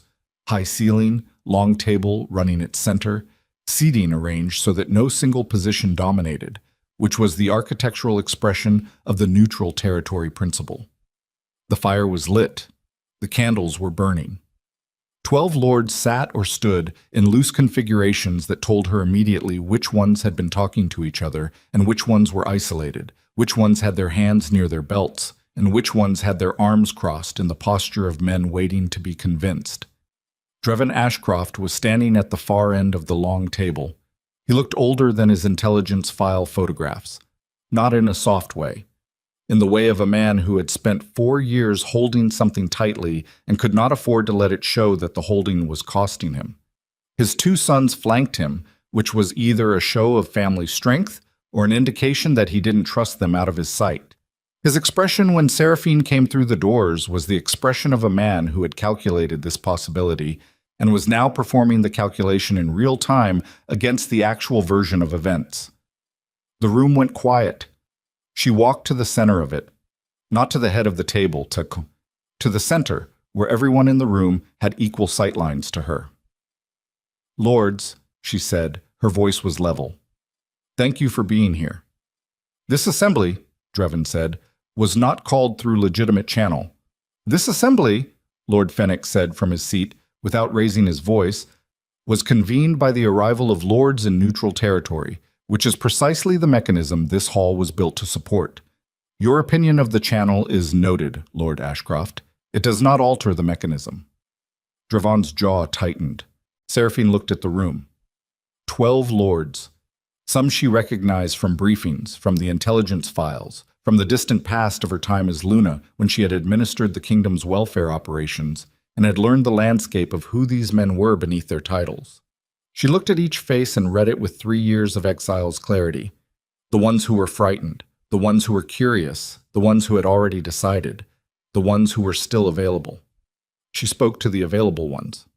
4 years ago, she said, I was the Luna of the Wolf Kingdom. I was also 7 months pregnant with the Alpha King's heir. I was exiled on the night of my labor into a blizzard, based on evidence that I am going to show you was fabricated in this room. She put one hand flat on the long table, by the people who are currently standing at the other end of it. The silence was the kind that had mass. Dravon said, "The Luna was convicted on substantive evidence of treason. Her presence here as a credible—" "She was never tried," Fennec said. He was a large man with a quiet voice and the permanent expression of someone who had been lied to enough times to stop finding it interesting. A trial requires witnesses, presentation, and a verdict by legitimate counsel. What occurred 4 years ago was a summary exile ordered by the Alpha King without council vote. Lord Ashcroft, I have been administering the Southern Reaches for 22 years. I know the difference between a conviction and a disposal. Do not use the words interchangeably in my presence." Something moved in the room. Not dramatic, not a collective gasp, just the slight atmospheric shift of a space where an authority that has been holding itself politely has finally put its weight down. Dravon looked at Fennec. Then he looked at Seraphine. She saw it in his eyes, the calculation completing. He was reading the room the same way she was, and he was arriving at the same conclusion she had, which was that Fennec's statement had just moved 3 of the undecided lords to a position that was not recoverable through normal argumentation. He was going to do something irreversible. She could see him deciding to do it. "The heir," he said. His voice had changed. Dropped the political register and picked up something rawer beneath it. "The child you claim is the Alpha King's, who has been raised for 3 years in the Shadow Dominion under the influence of an enemy emperor." He looked around the room. "Even if we accept every claim she's making, and I am not accepting them, what she's brought back to this kingdom is a 3-year-old boy with demon-blooded loyalties and a foreign power's interests embedded in him from infancy. What she's presenting as the Wolf Kingdom's heir is a child who has never set foot in this territory and who answers to a Shadow Dominion emperor." He let that sit for a moment. "Whatever her claims about my family's conduct, and I am prepared to answer every one of them with my own documentation in a properly convened proceeding, this assembly should be asking itself what the actual proposal on the table is. Because what I see is a foreign emperor using a discarded Luna as a political instrument to install a child he has raised as his own into the Wolf Kingdom's succession line. That is not justice. That is conquest by another mechanism." The room breathed differently. It was not nothing, what he'd said. She watched it land in the faces of the undecided lords and saw 2 of them recalibrate. Saw the question form behind their eyes even in the faces of those who didn't want to agree with Dravon. He was a careful man. Even now. Even past patience. He knew which lever to push. She looked at him across the length of the table and she felt something cold and absolute settle in her chest. Not rage, which would have been easier and less useful, but the specific clarity of a woman who has just watched her opponent make his best move and knows exactly how to answer it. The door opened behind her. Corin came in with the archive. And behind Corin, through the heavy hall doors, came a man that nobody in this room had expected. Kaelor Draven walked in without guards, without formal dress, without the insignia of the Alpha Throne. He walked in looking like a man who had been traveling hard for days and had chosen to arrive looking exactly like what he was, which was a king who had abdicated the right to his own comfort in service of a specific, long overdue accounting. He stopped inside the door. He looked at Seraphine across the length of the room. She looked back. And in the space between them, across the long table and 3 years of wreckage and a blizzard, and a choice he'd made that had cost them both everything, the room held its breath for what would happen next. Drevin Ashcroft's hand moved to his belt. It was not a subtle movement. It was the movement of a man who has just watched his last calculation collapse and is reaching, instinctively, for the only kind of certainty left to him. 12 lords saw it. Seraphine saw it. And Kaelor Draven, who had been an Alpha King for 11 years, and who understood in his bones what it meant when a man reached for a weapon in a room full of witnesses, moved. Kaelor moved the way men move when they have finally stopped calculating. Not fast, controlled. The difference between a man acting from training and a man acting from something older than training. He crossed the distance between the door and Drevin Ashcroft in the time it took Drevin's hand to close around the hilt at his belt. And then Kaelor's hand closed around Drevin's wrist, and the room heard the specific sound of that grip tightening, and Drevin went still. "Don't," Kaelor said. One word. The voice he used was not the formal register of the throne room. It was quieter and more absolute than that. Drevin looked at him. His sons moved and two of Fennec's guard materialized from the sides of the room with a speed that indicated they had been positioned for exactly this, and the sons stopped. "You are in a room with 12 lords and 2 senior guard complements," Kaelor said, still holding Drevin's wrist, still quiet. "Your 40 men outside cannot enter this building without becoming the most visible coup attempt in the Wolf Kingdom's history. And I am the Alpha King standing between you and the worst decision you have made in 4 years of very bad decisions. Take your hand off the hilt." Drevin looked at him for a long 3 seconds, then his hand released. Kaelor stepped back. He did not look at Seraphine. Not yet. That was a conversation with a weight to it that required the room to be settled first, and he knew it, and she registered that he knew it. Fennec stood. "Lord Drevin Ashcroft, you will be seated. Your guard will be disarmed by Lord Marin's complement pending the completion of this proceeding. Any further attempt to leave or to signal your men outside will be treated as confirmation of the charges about to be presented." He looked around the room with the patient authority of a man who had been administering complex territory for 22 years. "We are going to hear the evidence, all of it, and then this assembly is going to make a determination. That is what neutral ground is for. Sit down." Drevin sat. His face had the quality of a man who has just watched the last door close and is sitting very still inside that understanding. Seraphine looked at Corin. He was already opening the archive. She began. It took 2 hours. She presented it the way she and Corin had built it. In sequence, each piece placed so that the next became inevitable, so that by the time Austin stood and gave his first-person account of the meeting at which her exile had been planned, the room had been walking toward that testimony for 90 minutes, and it arrived not as a shock but as a confirmation, which was worse in its way. A shock could be disputed. A confirmation just settled. She watched the Lord's faces as Austin spoke, watched the specific expressions of men who have been told a version of events for 4 years and are in the process of having it replaced by a different version that fits the same facts better and cannot be argued with because the man describing it was in the room. She watched Drevon's face most carefully of all. He had stopped performing composure somewhere around the 40-minute mark when the cipher distribution records came out and Corin walked the room through the document chain that proved the forged correspondence had been produced using access to her household administration that she had never authorized. After that, Drevon's face had the flat inward quality of a man running calculations that kept coming out the same wrong answer. She watched him understand that he had lost. It was not a satisfying thing to watch. She had thought it would be in the abstract in the 3 years of building toward it. The reality of it was more complicated. There was a grim species of recognition in watching a man's careful construction come apart, something that felt less like triumph and more like the exhaustion that follows a very long effort reaching its end. When Austin finished, the room was quiet for a long time.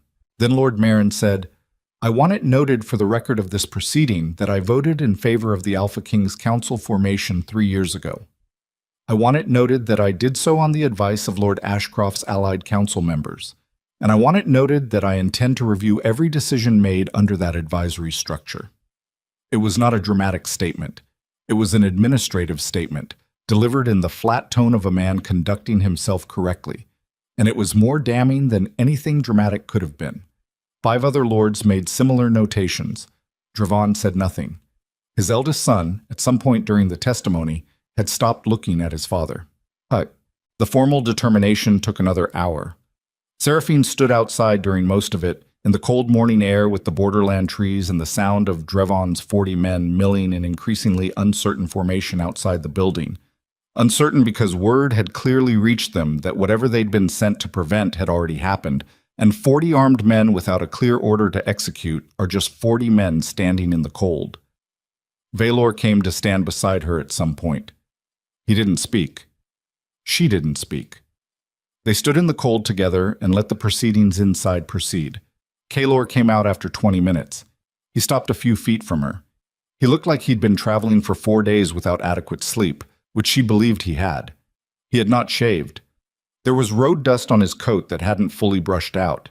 He looked like a man who had stripped away every layer of the office and arrived at what was underneath. which was a person who had made a catastrophic error and had been living inside that error for 3 years and had finally decided that living inside it was no longer an option. He looked at her. She looked back. The things between them had weight, had accumulated weight over 8 years of shared life and then 3 years of wreckage, and a night she still felt in the bones of her left foot where the cold had done its permanent work. She didn't look away from him, and she didn't arrange her face into anything other than what it actually was, which was a woman regarding a man who had failed her in the most consequential possible way, and who was standing in front of her now with nothing left to hide behind. "Lucien," he said. It was the first word. "He's safe," she said. "He's healthy. He's—" She paused. "He's extraordinary. He has your hands." Something moved across Kaylor's face that she didn't try to name. "I want to see him," he said. "I know I don't have the right to want that. I'm telling you anyway." "I know you're telling me anyway." She looked at him steadily. "You'll see him. When he's old enough to understand what he's seeing and choose for himself whether he wants to." "That's—" Kaylor stopped, restarted. "That's fair." "It's not about fair," she said. "It's about him. Not about you, not about me. About what he gets to decide with full information when he has the capacity to decide it. He's 3 years old. He doesn't get to make that decision yet, which means I make it for him. And my decision is that he doesn't enter a room with you until he can leave it of his own choosing." Kaylor absorbed that the way a man absorbs something he knows is correct, and that costs him. "I spent 3 years," he said, and his voice was rough in the way of voices that have been held at a controlled register for a long time and are no longer being held, "trying to find the version of events where I was not the man who sent his pregnant mate into a blizzard because I was too arrogant to ask the right questions." He paused. "There isn't one. I've looked." She said nothing. "I chose certainty over you," he said. "I chose it because I was afraid that if I didn't, that if I let myself question the evidence, I would have to question everything I'd decided about us, about the last year, about every place I'd already decided you were the problem. Drevin didn't manufacture my doubt. He found it and handed it back to me with a signature on it." He looked at her with eyes that were not asking for anything except to finish the sentence. "That's the thing I can't fix." He used what was already there. Seraphine was quiet for a moment. "No," she said finally. "You can't fix it. I know. And I'm not going to tell you it's all right. It isn't. It was the worst thing anyone has done to me in my life, and the fact that someone handed you the tool doesn't change what you built with it. I know that too. But I'm also not going to carry it anymore," she said. The words came out with the specific weight of something that had been decided in private over a long time and was being said out loud for the first time. "Not for you and not against you. I put it down. That's what I'm choosing. Not because you deserve the relief of it, but because I have a son to raise and a life to build, and I am not spending whatever comes next being the woman who was destroyed by you." He held her eyes. She watched something in him. Not break exactly, but shift. Settle. The specific settling of a man accepting an accounting that he cannot dispute and does not intend to. "What do you need from me," he said, "going forward? For Lucien. For whatever the kingdom looks like after today." She considered him. "Step back from the throne, not abdication. The kingdom needs a functioning authority structure while the council reforms. But step back from direct governance and let the Lord's Drevon didn't compromise build something that doesn't have your name as its primary load-bearing wall. The kingdom doesn't need you to rule it right now. It needs you to be accountable in it." He nodded once, slowly. "And Lucien," she said, "will know your name. He'll know who you are and what you did and what you've done since. When he's ready, that's a conversation he gets to have. Not you, not me. Him." Kaylor looked at her for a long moment. "You're a better leader than I was," he said. It wasn't flattery. It was a man making an accurate assessment with no agenda behind it. "I know," she said, and turned back toward the hall. But the determination came out in formal language that stripped everything down to the administrative bones, which was how formal language worked, and which she did not mind because the bones were solid. Dravon Ashcroft and his two sons were detained pending a full council inquiry into the charges of evidence fabrication, suborning of witnesses, and responsibility for the deaths of 6 people across 4 years. The inquiry would be conducted by a panel of lords drawn from regions outside the Ashcroft family's direct influence. 3 council members identified in Austin's testimony as co-conspirators were similarly detained. The determination also noted, in formal language that was chosen carefully and would read in the record for as long as the record survived, that the exile of Luna Seraphine Ashmore had been conducted without legitimate council process, and that the evidence supporting it had been demonstrated to be fabricated, and that the status of her son Lucian as the Alpha King's acknowledged heir was a matter of biological fact that no subsequent political arrangement had altered. Fenwick read it aloud. His voice was the same throughout, flat, patient, the voice of institutional authority doing its job. When he finished, the room was quiet. Then, one by one, the lords present put their hands on the table in the old borderland gesture of formal witness. A practice older than the kingdom itself, the gesture that meant I was here and I affirm what occurred. 12 hands. Seraphine watched each one. She did not cry. She had done her crying in a cold shrine 3 years ago, and in various other private hours since. And what she felt now was not the release of grief, but something more structural than that. The specific sensation of a weight that has been carried so long, it has become part of your posture being set down. Not lightness exactly. Realignment. She would feel the absence of it for a long time. That was the thing nobody told you about setting down what you'd carried. The body remembered the weight even after it was gone, and there was a period of adjustment while everything recalibrated around the new absence. She looked at Vylor, who was standing at the side of the room where he had been since entering 20 minutes into the presentation, visible enough to constitute a statement and removed enough to keep that statement from overwhelming the proceeding. He caught her look. She gave him a small nod. He returned it. The peace treaty between the Shadow Dominion and the Wolf Kingdom was signed 6 weeks later. It was not a dramatic ceremony. Vylor had refused the elaborate staging that his protocol advisors suggested, and the Wolf Kingdom's interim council, operating under the reform structure that Fenwick was, temporarily and with considerable expressed reluctance chairing, had similarly declined the theatrical. What remained was 2 tables pushed together in a functional meeting room in the same borderland hall where everything had come undone and come together, with 8 witnesses on each side and a document that had been reviewed by Corin and 3 other people until every word in it was what it meant, and nothing else. Vylor signed it. The interim council's senior representative signed it. Seraphine witnessed it, which was the role she had asked for. Not signatory, not principal, witness. Her name on a peace treaty in her own hand, as herself. Not as Luna, not as anyone's mate or anyone's exile. As Seraphine Ashmore, who had walked out of a blizzard with her son and built something in the aftermath that 2 nations had decided was worth formalizing. Lucy Yen was there. He was 3.5 years old and not entirely clear on the significance of the proceedings, and very clear on the fact that he had been required to sit still for an extended period, which he communicated through a series of increasingly pointed looks at his mother. He was sitting on Vylor's side of the table, next to the chair that Vylor had occupied during the signing, and at some point during the witness portion of the ceremony, Vylor's hand had come to rest on the back of Lucian's chair in the particular way of someone who was not making a gesture but simply placing their hand where it was. Lucian leaned back against that hand without looking up from the small carved figure he'd been occupying himself with. Seraphine watched it and let herself feel what she felt about it, which was complicated and true, and not something she was going to resolve into a simpler shape than it was. Afterward, in the courtyard while the official party dispersed, Lucien got loose from the attendant who was supposed to be tracking him and arrived at her side with the focused energy of someone who has been patient for a very long time and is done. "Can we go now?" he said. She crouched down to his level.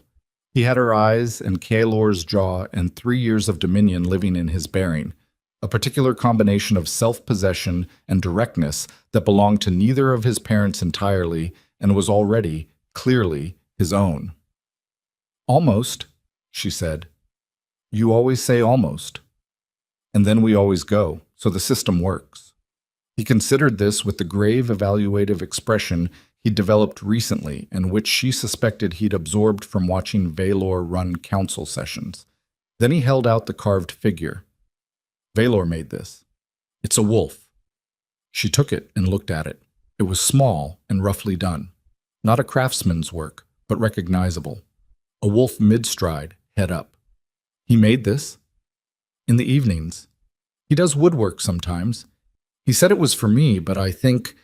Lucien paused in the particular way of a child who is processing something slightly too large for his current vocabulary.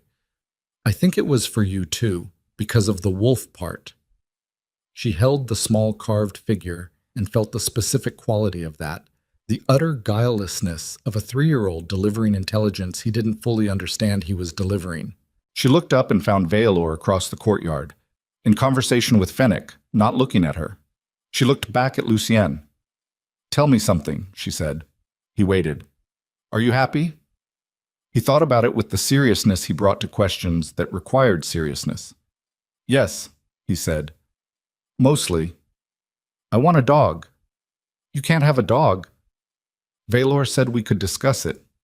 Valor, she said, standing, is going to have a conversation with me about what discuss it means. Lucien looked satisfied in the way of a child who has successfully activated 2 adults in the direction he wanted, which was its own kind of competence. She looked down at the carved wolf in her palm, small and rough and shaped by someone's hands in the quiet of evening hours. She thought about the shrine, the altar stone, the cold that had come up like a tide, and the cry that had cut through a blizzard and reached something enormous that turned its head. She thought about what it cost, survival. Not just the cold and the blood. Those were the visible costs, the ones with a clear ledger. The other costs were harder to itemize. The years of careful, contained operation. The constant calculation of what to trust and when. The specific work of building something new while carrying the full knowledge of how completely the old thing had failed. She thought about what it meant that the thing she had built was not a restoration, not a return to what she'd had before. Something different and new. And hers, in a way that the Luna title had never quite been, earned through her own choices rather than conferred through someone else's.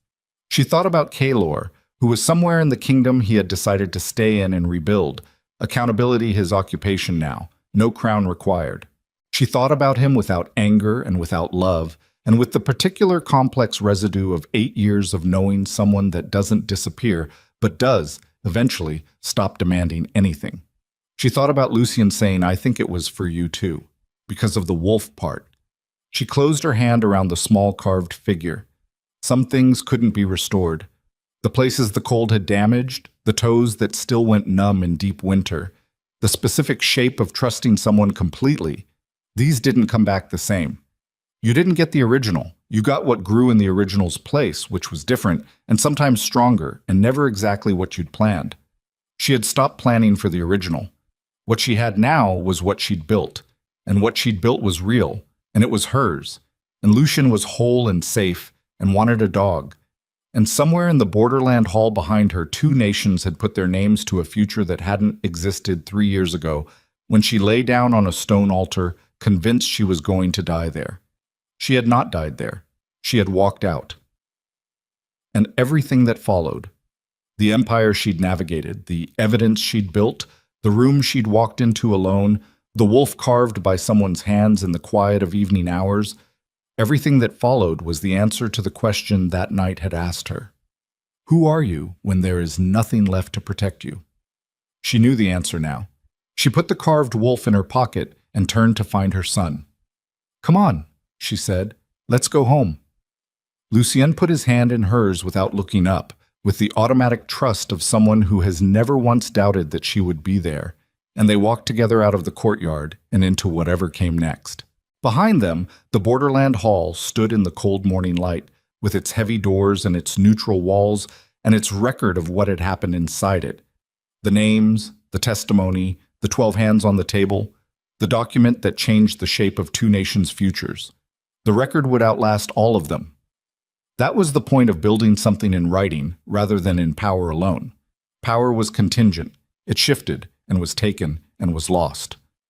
A record was what remained when the power was gone. The evidence that something had occurred, that someone had been here, that the truth had been said in a room full of witnesses and put into language that held.